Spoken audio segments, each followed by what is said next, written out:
Hi everyone. இந்த வீடியோவில் நம்ம இங்கிலீஷ் ஷார்ட் அண்ட் சாப்டர் 5 பார்க்க போகிறோம். சாப்டர் 5 என்னென்னு பார்த்தீங்கன்னா டிஃப்தாங்ஸ். ஸோ டிஃப்தாங்ஸ் அப்படின்றது 2 வவல் சவுண்ட். முன்னாடி வந்து வவல்ஸ் பார்த்தோம் இல்லைங்களா, வவல்ஸ் வந்து சிங்கிள் சவுண்ட் மட்டும் தான் பார்த்துருப்போம். டிஃப்தாங்ஸ் அப்படின்றது ஒரே வேர்டு தான், ஒரே வேர்டுக்கு வந்து 2 வவல் சைன் வர மாதிரி இருக்கும். ஸோ கீழே இங்கே 4 வேர்டு அந்த மாதிரி நம்ம கொடுத்துருக்காங்க, 4 சவுண்ட்ஸ் வந்து கொடுத்துருக்காங்க. அது என்னென்னு பாருங்கள். ஐ, ஔ, ஆய், யூ. ஸோ இது நம்ம தமிழில் எடுத்துக்கோங்களேன். இப்போ ஐ அப்படின்றது தமிழில் ஐ இருக்குது இல்லைங்களா, இந்த ஐயை வந்து நம்ம எப்படி சொல்லுவோம் சொல்லி பாருங்களேன். ஐ, அதாவது ஆ இ அப்படின்ட்டு வரும். அடுத்து ஔ வந்து ஆ உ அப்படின்ட்டு வரும். இது வந்து ஆய், அதாவது இந்த சிம்பிள். இது வந்து ஆய், இந்த மாதிரி வரும். இது வந்து யூ அப்படின்றது வந்து இ உ யூ. ஸோ இந்த மாதிரி 2 வவல் சவுண்டு வருது இல்லைங்களா, ஒரு ஸ்ட்ரோக்குக்கு ஒரு சவுண்டுக்கு. இதை வந்து 2 வவல் சைன் வரனால டிஃப்தாங்ஸ் அப்படிம்போம். அந்த டிஃப்தாங்ஸுமே வந்து இந்த சாப்டரில் தனியாகவே கொடுத்துருக்காங்க. இந்த சாப்டரில் டிஃப்தாங்ஸ் அண்டு ட்ரைஃபோன்ஸ் அப்படின்றோம். அடுத்து 3 வவல் சவுண்டு வர்ற சைன் வந்து பின்னாடி பார்ப்போம். அது பார்க்கும்போது நான் சொல்கிறேன். ஸோ இதுவுமே அப்படி தான். ஐ ஸ்ட்ரோக் வந்து இப்போ ஐ சவுண்டுக்கு வந்து ஸோ இந்த மாதிரி ஃபஸ்ட்டு பிளேஸ், இது வந்து ஃபஸ்ட்டு பிளேஸ், அந்த தென் வந்து ஃபஸ்ட்டு பொசிஷன். இப்போ ஒரு ஸ்ட்ரோக்கோட இந்த ஸ்ட்ரோக்கில் வவல் சைன் போடுவோம் இல்லைங்களா, first place, second place, third place, அந்த மாதிரி பிளேசஸில் இந்த ஐ சைன் வந்து ஃபஸ்ட்டு பிளேஸில் வரும். ஃபார் எக்ஸாம்பிள் டைன்றது ஃபஸ்ட்டு பிளேஸில் வரும், ஐ வந்து ஃபஸ்ட்டு பிளேஸில் வரும். பொசிஷனுமே வந்து ஃபஸ்ட்டு பொசிஷன். அடுத்து அவ்வை வந்து கீழே அதே மாதிரி தலைகளாக போட்டோம் அப்படின்னா ஐ வந்து இப்படி போடுறோம், அது தலைகளாக போட்டோம் அப்படின்னா அவு வந்து தேர்டு பொசிஷன். Third position. இப்போ எக்ஸாம்பிளுக்கு ஏதோ ஒரு word எடுத்துக்கோம், Gowda. Third D ஸ்ட்ரோக்கில் third பொசிஷனில் ஹவுஸ் சைன் வச்சுருக்காங்க, தேர்டு பொசிஷன் கவுடு. அடுத்து பாருங்கள் ஆய் சைன் வந்து இந்த மாதிரி கிரேட்டர் த சைன் மாதிரி. ஸோ கொஞ்சம் குட்டியாக ஆய் சைன். டாயில் எக்ஸாம்பிள் பாருங்கள். ஸோ இதுவுமே வந்து ஃபஸ்ட்டு பொசிஷன். ஐ அண்ட் ஆய் வந்து ஃபஸ்ட்டு பொசிஷன், அவு அண்டு யூ வந்து தேர்டு பொசிஷன். இங்கே டிஃப்தாங்ஸில் செகண்ட் பொசிஷனுக்கு வேலை இல்லை. So first position, third position மட்டும்தான் ஆய். அடுத்து வந்து யூ வந்து நமக்கு தேர்டு பொசிஷன். டியூட்டி, யூ, அதாவது யூ அப்படின்னு சொல்ல மாட்டோம், யூ வேர்டு பாருங்கள், டியூட்டி யூ வருது இல்லைங்களா. ஸோ டியூட்டி அப்படின்றது தேர்டு பொசிஷன். டியூட்டி இந்த மாதிரி. அடுத்து joint டிஃப்தாங்ஸ். The diphthong sign may be joined to the consonant in many words. அதாவது டிஃப்தாங்ஸை வந்து ஒரு அடுத்த வரக்கூடிய வேர்டுகளையோ இல்லை ஒரு வேர்டு வந்து அந்த டிஃப்தாங்ஸில் எண்ட் ஆகிற மாதிரி இருந்துச்சு அப்படின்னா அந்த டிஃப்தாங்ஸ் சைனை வந்து தனியாக போடாமல் அந்த ஸ்ட்ரோக்கோடையே ஜாயின் பண்ணி போட்டுக்கலாம் அப்படின்றாங்க. இப்போ ஐட்டம் அப்படின்னு இருக்குது அப்படின்னா நம்ம ஆக்சுவலாக வவல் சைனை வந்து இப்போது வவலுக்கு சைன் கிடையாது. அப்போ என்ன பண்ணுவோம், அந்த ஸ்ட்ரோக்குக்கு முன்னாடி வவல் சைனை அதோட பிளேஸில் வச்சுட்டு அதுக்கப்புறம் அந்த ஒரு ஸ்ட்ரோக் போடுவோம் இல்லைங்களா. ஸோ இப்போ ஐட்டம் அப்படின்னு இருக்கும்போது டிஎம் போட்டுருவோம். ஐ சைனை நம்ம இந்த மாதிரி தனியாக வைப்போம் இல்லைங்களா, வவல் சைனை ஃப்ரண்ட்டில் முன்னாடி வைப்போம் இல்லைங்களா. ஸோ இந்த டிஃப்தாங்ஸுக்கு வந்து என்ன சொல்கிறாங்க அப்படின்னா அந்த ஸ்ட்ரோக்கோடையே சேர்த்து போட்டுக்கலாம் அப்படின்னு சொல்கிறாங்க, ஐட்டம்.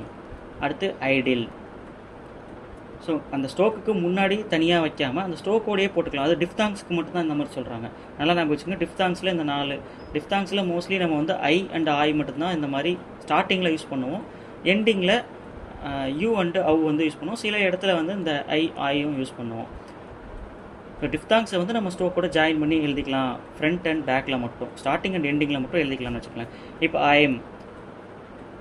ஸோ இங்கே பாருங்கள், ஐஎம்க்கு மட்டும் ஐஎம் இந்த கண்டிஷன் பின்னாடி பார்ப்போம். ஐஎம்ன்றதுல வந்து ஐஎம் இப்படி தான் எழுதுவோம்.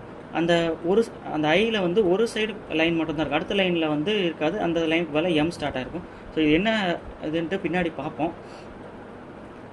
இப்போ அடுத்து பாருங்களேன், ஐஸ் அண்ட் ஐசிஇ ஐஸும் இப்படி தான் போட்டிருக்காங்க, இஒய்இஎஸ்ஸும் இப்படி தான் போட்டிருக்காங்க. ஸோ நம்ம வந்து ஸ்பெல்லிங்கை பார்க்கக்கூடாது, நம்ம ஷார்ட் ஹேண்ட் வந்து சவுண்டு என்ன இருக்கோ அதுக்கு தான் நம்ம ஸ்ட்ரோக் போடணும். ஸோ ரெண்டுக்குமே ஒரே சவுண்டு இல்லைங்களா, அதனால வந்து ரெண்டுக்குமே ஒரே ஸ்ட்ரோக்கு தான் வரும். அடுத்து அவுல முடியுது இல்லைங்களா. ஸோ தேர்டு பிளேஸில் போட்டு அவை வந்து நம்ம சைன் தனியாக போடுறதுக்கு பதிலாக அந்த ஸ்ட்ரோக்கோடய சேர்த்து போட்டுக்கலாம். தனியாக போட்டாலும் கரெக்டு தான், ஸ்ட்ரோக்கோட சேர்த்து போட்டாலும் கரெக்டு தான். பட் கை எடுக்காமல் சீக்கிரமாக போடுறதுக்காக இது ஒரு ரூல் மாதிரி கொடுத்துருக்காங்க. அடுத்து அவுல ஸ்டார்ட் ஆனாலும் அதே மாதிரி நம்ம அந்த ஸ்ட்ரோக்கோட போட்டுக்கலாம். எக்ஸாம்பிள்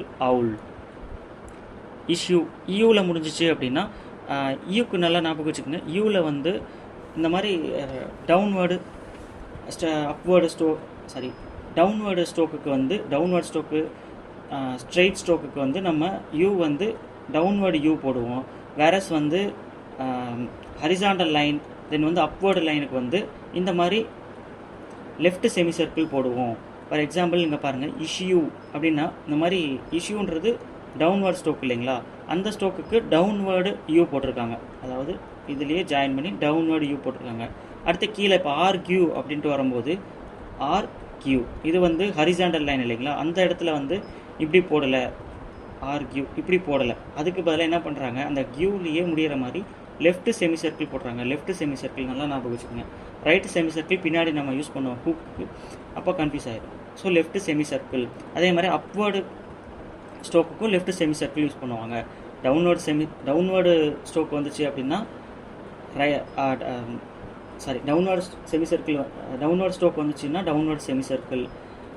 ஹரிசாண்டல் லைன் அண்ட் வந்து அப்வேர்ட் ஸ்ட்ரோக் வந்துச்சு அப்படின்னா லெஃப்ட் செமி சர்க்கிள் யூஸ் பண்ணுவோம்.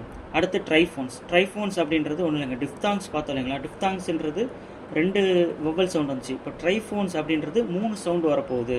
3 சவுண்டு என்னென்னா, இப்போ ஐ பார்த்தோம் இல்லைங்களா, ஐனா ஆ இ பார்த்தோம். ஆ ஈயோட இன்னொரு ஆ சவுண்டு வந்துச்சு அப்படின்னா இது வந்து ட்ரைஃபோன்ஸ். இப்போ ஐக்கு என்ன ஸ்ட்ரோக் எழுதணும், ஐக்கு இந்த மாதிரி எழுதணும் இல்லைங்களா. இப்போ ட்ரைஃபோன்ஸ்க்கு என்ன மாதிரி, இப்போ ஐலேயே வந்து ஐ ஆ ஐயா, அதாவது நம்ம ஐ ஆன்ட்டு நான் உங்களுக்கு சொல்கிறேன், ஆனால் சவுண்டு வந்து ஐயா, அது உங்களுக்கு வேர்டு பார்க்கும்போது புரியும். ஸோ ட்ரைஃபோன்ஸ் அப்படிங்கும்போது இன்னொரு கோடு எக்ஸ்ட்ரா வரும். ஐ நம்ம இப்படி போடுவோம், அதோட இன்னொரு கோடு இப்படி எக்ஸ்ட்ரா வரும். அடுத்து வந்து ஆய் பார்த்தோம் இல்லைங்களா, இது வந்து ஆய் அப்படின்னு பார்த்தோம். இப்போ ஆய் வந்து ட்ரைஃபோன்ஸில் எப்படி வரும்னா ஆய், அடுத்து இது இந்த ஒரு கோடு. ஸோ ட்ரைஃபோன்ஸ்னால் 3 சின்ன லைன் வரும் அப்படின்ட்டு ஞாபகம் வச்சுக்கோங்க. டிஃப்தாங்ஸ்னால் 2 லைன்ஸ். ஸோ அவு பார்த்தோம் இல்லைங்களா, அவுக்கு அவ்வ அப்படின்னா அவ்வ, இந்த மாதிரி 3 லைன் வரும். அதே மாதிரி யூஏ யூ யூ அந்த மாதிரி வரும்போது யூ டவுன்வேர்டு யூ போட்டு இந்த மாதிரி கோடு போட்டுருவோம் யூஏ. ஸோ நம்ம இது வந்து அவு இப்படி கொஞ்சம் ஷார்ப்பாக, அந்த எட்ஜு ஷார்ப்பாக போட்டிங்கன்னா அவு மாதிரி போயிடும். ஸோ செமி சர்க்கிள் மாதிரி போடுங்க. ஸோ இப்போ எக்ஸாம்பிள் பாருங்களேன். இப்போது DIARY இது வந்து நம்ம டைரி அப்படின்னு படிப்போம். ஆக்சுவல் ஸ்பெல்லிங் வேர்டு வந்து டயரி, அதாவது டயரி அப்படிங்கும்போது ஐஏ வருது இல்லைங்களா. ஆக்சுவலாக ஐஏ அப்படின்னா ஐஏ நமக்கு ஆல்ரெடி ஒரு டிஃப்தாங் 2 வவல் வேர்டு, அதுக்கப்புறம் ஒரு ஆ வருது இல்லைங்களா. ஸோ அங்கே ட்ரைஃபோன் யூஸ் பண்ணிக்கலாம். டயரி அப்படின்றதுக்கு டா போட்டோம், ரீ போட்டோம். ஸோ ஃபஸ்ட்டு ப்ளேஸில் நம்ம வவல் வைக்கணும் இல்லைங்களா, அங்கே அந்த ட்ரைஃபோன் யூஸ் பண்ணிக்கலாம், டயரி. அடுத்து லாயலுக்கு லா ஐய அதாவது ஆய் ஐ அல்லது ஆய். ஸோ அந்த இடத்துல நம்ம ட்ரைஃபோன் யூஸ் பண்ணிக்கலாம். ஐ அதுக்கப்புறம் ஒரு ஆ வருது இல்லைங்களா, அப்போ லா இல் போட்டுக்கிறோம். அதுக்கு வந்து ஃபஸ்ட்டு ப்ளேஸில் வவல் சைன் வச்சுக்கிறோம், லாயல்.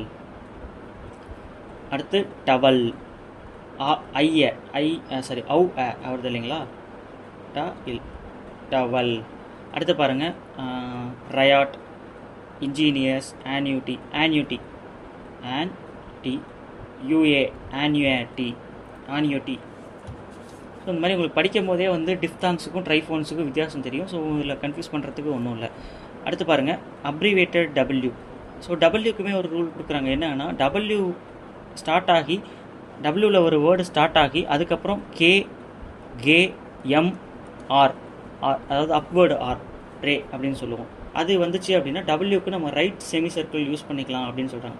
நல்லா ஞாபகம் வச்சுக்கோங்க. டபிள்யூவில் ஸ்டார்ட் ஆன word W followed by KGMR இந்த சவுண்டில் வந்துச்சு அப்படின்னா மட்டும்தான் ரைட் செமி சர்க்கிள் யூஸ் பண்ணுவோம். மற்ற இடத்துல வந்து நம்ம டபிள்யூக்கு உண்டான ஸ்ட்ரோக்கு தான், அதாவது இந்த ஸ்ட்ரோக்கு தான் யூஸ் பண்ணுவோம். தென் வந்து W is preceded by a vowel, டபிள்யூக்கு முன்னாடி வவல் வந்தாலுமே நம்ம இந்த ஸ்ட்ரோக்கு தான் யூஸ் பண்ணுவோம். பிகாஸ் அந்த இடத்துல நம்ம செமி சர்க்கிள் யூஸ் பண்ண முடியாது. செமி சர்க்கிள் யூஸ் பண்ணோம்னா நம்ம வவல் சைனுக்கு வைக்க இடம் இல்லாமல் போயிடும், பிளேஸ் இல்லாமல் போயிடும். அதனால் அந்த இடத்துல டபிள்யூ ஃபுல் ஸ்ட்ரோக் தான் யூஸ் பண்ணணும். ஸோ டபிள்யூ KGMRக்கு முன்னாடி வந்து அது வேர்டோட ஸ்டார்டிங்காக இருந்தால் மட்டும்தான் நம்ம ரைட் செமி சர்க்கிள், அதுவும் ரைட் செமி சர்க்கிள் தான். கன்வீனியண்ட்டாக இருக்குன்னு நீங்கள் லெஃப்ட் செமி சர்க்கிள் போட்டிங்கன்னா அது தப்பாயிடும். ரைட் செமி சர்க்கிள் மட்டும்தான் யூஸ் பண்ணுவோம். அடுத்து பாருங்கள், எக்ஸசைஸ் கொடுத்துருக்காங்க. எக்ஸசைஸில் வந்து ஒரு வாட்டி இதை ரீட் பண்ணி பாருங்கள், பைல். ஸோ இந்த மாதிரி ரீட் பண்ணி பார்த்துட்டு அதுக்கப்புறம் ஹோம்ஒர்க் ப்ராக்டிஸ் பண்ணுங்கள். அடுத்து எக்ஸாம்பிள் 18 உங்களுக்கு வேர்ட்ஸ் கொடுத்துருக்காங்க. இதை ஷார்ட் ஹேண்டில் ரஃபாக எழுதி பார்த்துட்டு அதுக்கப்புறம் நீங்கள் ஹோம்ஒர்க் ப்ராக்டிஸ் பண்ணுங்கள். ஸோ அடுத்து கிராமலாக்ஸில் பாருங்கள். ஹவு சைனுக்கு ஹவு அப்படின்றாங்க. அடுத்து இந்த மாதிரி ஒரு சின்ன மேலேருந்து கீழே ஒரு கோடு, அதே மாதிரி சைடில் ஒரு கோடு, இது வந்து ஒய் அப்படின்றாங்க. அடுத்து யூ வந்து ஃபஸ்ட்டு ப்ளேஸில் போட்டோன்னா பியாண்ட், அதே மாதிரி செகண்ட் ப்ளேஸில் போட்டோன்னா யூ. அடுத்து போன இதுலேயே பார்த்தோம் இல்லைங்களா, சே சைன் வந்து அதாவது லைட் சே சைன் வந்து ஃபஸ்ட்டு ப்ளேஸில் போட்டோன்னா மச்சு, அதுவே செகண்ட் ப்ளேஸில் போட்டோன்னா விச்.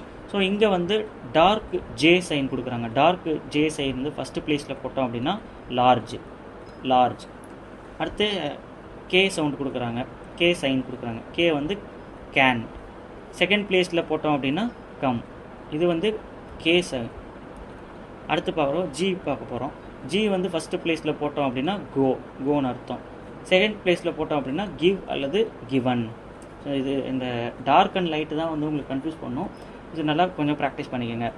அடுத்து ஃபார், ஃபஸ்ட்டு ப்ளேஸில் எஃப் சைன் போட்டோம் அப்படின்னா ஃபார். அடுத்து ஹச் சைன் வந்து செகண்ட் ப்ளேஸில் போட்டோம்னா ஹேவ். இது வந்து ஃபாருக்கு எஃப் சைன் போடுவோம், ஹேவுக்கு ஹச் சைன் போடுவோம். அதுவும் செகண்ட் ப்ளேஸில் ஞாபகம் வச்சுக்கோங்க. அடுத்து எக்ஸசைஸ் 19 கிராமலாக்ஸ் யூஸ் பண்ணி பேராகிராஃப் கொடுத்துருக்காங்க. ஸோ இது நீங்கள் ஒரு வாட்டி ரீட் அவுட் பண்ணிவிட்டு அதுக்கப்புறம் ஹோம்ஒர்க் ப்ராக்டிஸ் பண்ணுங்கள். அடுத்து வேர்ட்ஸ் கொடுத்துருக்காங்க. இதை நீங்கள் ஷார்ட் ஹேண்டில் வந்து ட்ரை பண்ணி பார்த்துட்டு அதுக்கப்புறம் ஹோம்ஒர்க் ப்ராக்டிஸ் பண்ணுங்கள். ஸோ தட்ஸ் ஆல் இந்த சாப்டர் 5. இந்த சாப்டரில் உங்களுக்கு ஏதாவது டவுட்ஸ் இருந்துச்சு அப்படின்னா கீழே கமெண்ட் பண்ணுங்கள், கிளாரிஃபை பண்ணுறோம். ஃபைனலி தேங்க்ஸ் ஃபார் வாட்சிங்.